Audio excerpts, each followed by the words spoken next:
Oke, kita lanjutkan pada pemusatan data kelompok. Nah, di pemusatan data kelompok ini kita akan mengenal dulu beberapa istilah dalam data kelompok sebelum kita masuk ke pemusatan datanya. Pemusatan data kemarin ada apa saja? Pemusatan data min, median, kuantil, desil, persentil. Min rata-rata, kemudian median. Dulu ya, terus median, kuantil, desil. Nah, tetapi sebelum masuk ke bagian-bagian tersebut, kita akan mengenal istilah-istilah dalam data kelompoknya dulu, gitu ya. Jadi kita akan mengenal beberapa istilah-istilah dalam data kelompok. Yang pertama itu adalah interval. Atau panjang kelas. Berapa ya? 02. Interval atau panjang kelas ini adalah unsur yang membedakan antara data tunggal dengan data kelompok.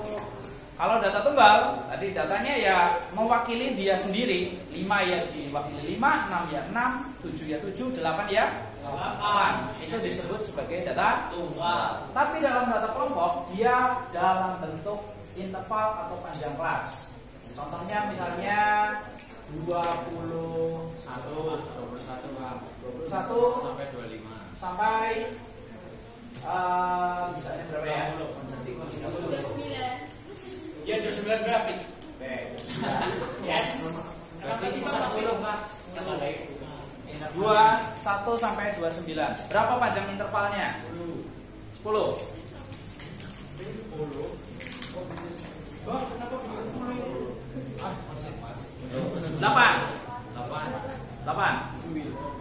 Kalau bingung, hitung pakai jari. 9.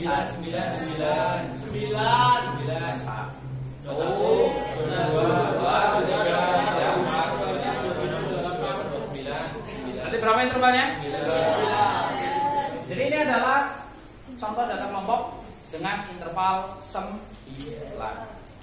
Yang perlu diperhatikan, panjang interval itu dan banyaknya kelas sebenarnya ada rumusnya. Nanti kita akan pelajari. Tetapi secara garis besar, interval itu tidak ada keharusan angkanya harus sekian. Tidak ada.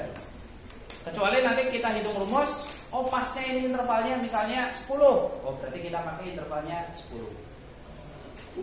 Pakai rumus ditemukan intervalnya misalnya 8. Oh berarti kita pakai interval 8. Jadi angka interval itu bisa berapapun, bergantung pada kesepakatan dan sebaiknya mau berapa intervalnya. Tetapi yang perlu diperhatikan adalah interval itu harus selalu konsisten kalau sudah dipilih. Contoh, ini intervalnya tadi berapa? 9. Maka di kelas selanjutnya intervalnya juga harus 9. Tidak boleh intervalnya di kelas pertama 9, di kelas kedua intervalnya 8 atau 10. Itu tidak diperbolehkan. Jadi interval harus selalu sama dalam satu tabel penyajian data. Sekarang pertanyaannya, kalau di sini 21 sampai 29, berarti di sini 30 sampai berapa? 38. 38. Sudah dihitung? Berarti ini 9 dong.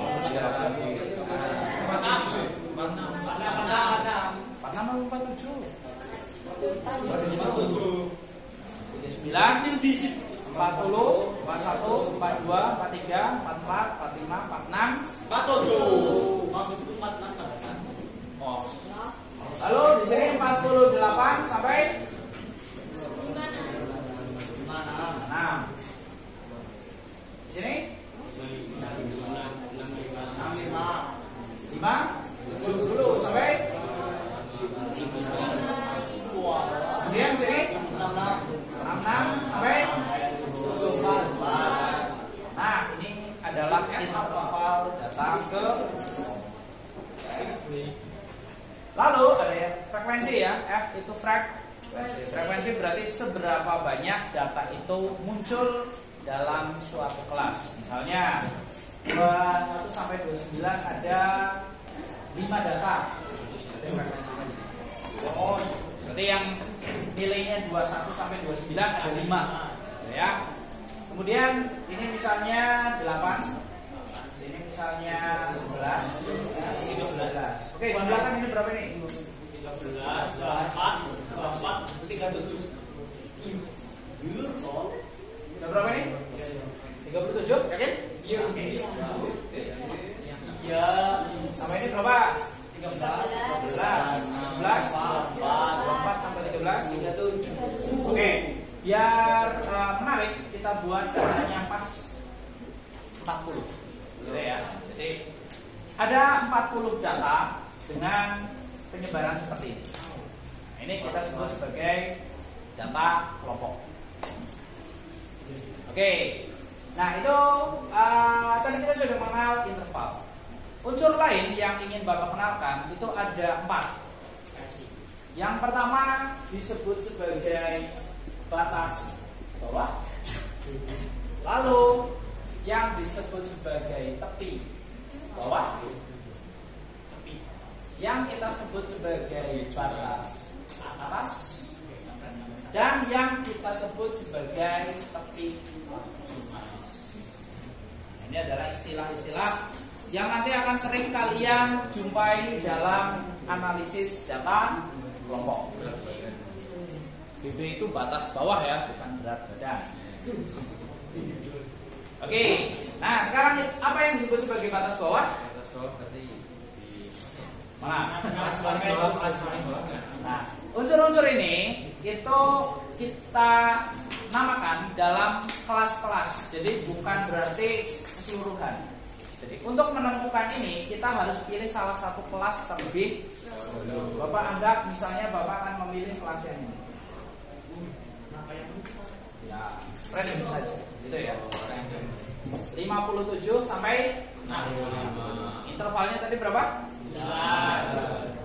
Jadi yang dimaksud batas bawah itu adalah 57. Oke.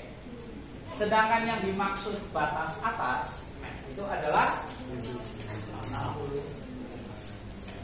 Jadi dari kelas ini kelas berapa ini? 1, 2, 3, 4, 5 ya. Jadi dari kelas kelima batas bawahnya adalah 57, sedangkan batas atasnya adalah 65. Itu yang disebut sebagai batas atas dan batas bawah.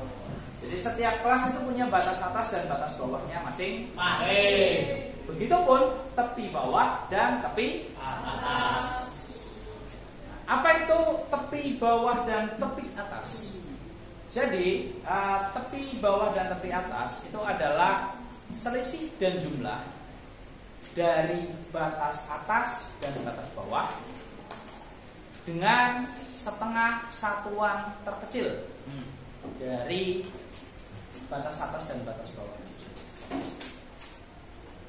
Oke, pertanyaannya kalau 57 satuan terkecilnya berapa? 5. Satuan terkecil. 5. Satuan terkecil adalah angka terkecil yang bisa dihitung kalau kita punya 57. Berapa?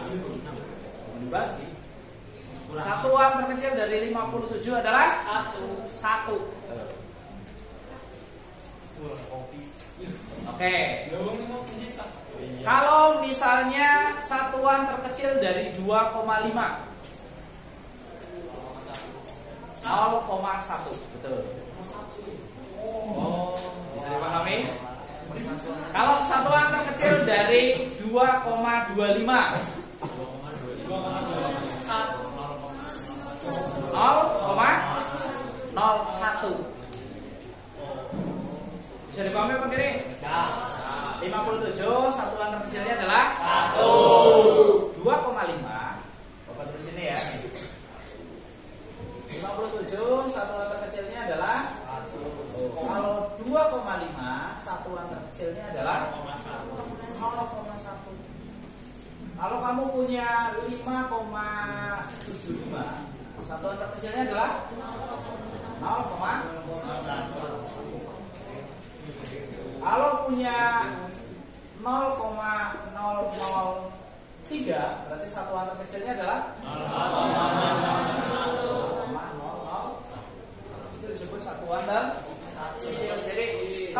bisa menghitung 57, pasti kalian bisa menghitung minimal 1. Kalau kalian bisa menghitung 2,5, berarti minimal dalam hitungan tersebut pasti kalian bisa menghitung 0,1. Ya bisa menghitung 2,5, pasti bisa menghitung 2,4.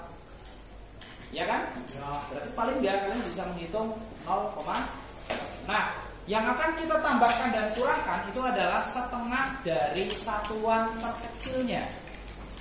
Kalau kita tahu ini adalah 57, berarti satuan terkecilnya berapa? 1. Ya kan? Setengahnya berapa? 0,5. Nah, maka batas bawahnya adalah 57 dikurangi 0,5. Berapa? 56,05. Ini disebut sebagai tepi bawah. Sedangkan kalau tepi atas itu berarti batas atas 65 kita tambah dengan yang tadi setengah dari satuan terkecil. Berapa? 0,5. Sehingga hasilnya adalah 0,5. Itu disebut sebagai tepi atas. Bapak mau coba uji kalian nih. Kalau misalnya intervalnya, ini misal saja ya, intervalnya 2,5 sampai 7,5. Berapa tepi atas dan tepi bawahnya?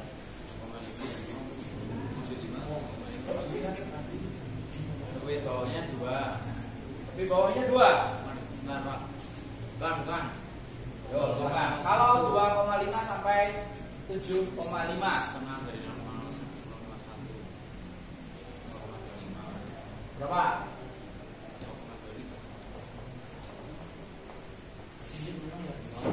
2. Nah, kembali lagi satuan terkecilnya berapa? 0,1 bagi 2. 0,05. 0,05. Maka ini dikurangi 0,05 sehingga tepi bawahnya adalah 2,45.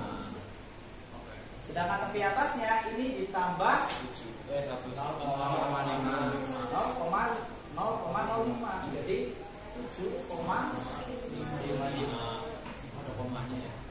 Iya tadi ada komanya. Jadi satuan terkecilnya ini adalah 0,1 sehingga setengahnya adalah 0,05 sehingga tepi atas dan tepi bawah itu bukan 0,5 tapi 0,05. Jadi harus hati-hati. Pengurangan ini tidak selalu 0,5.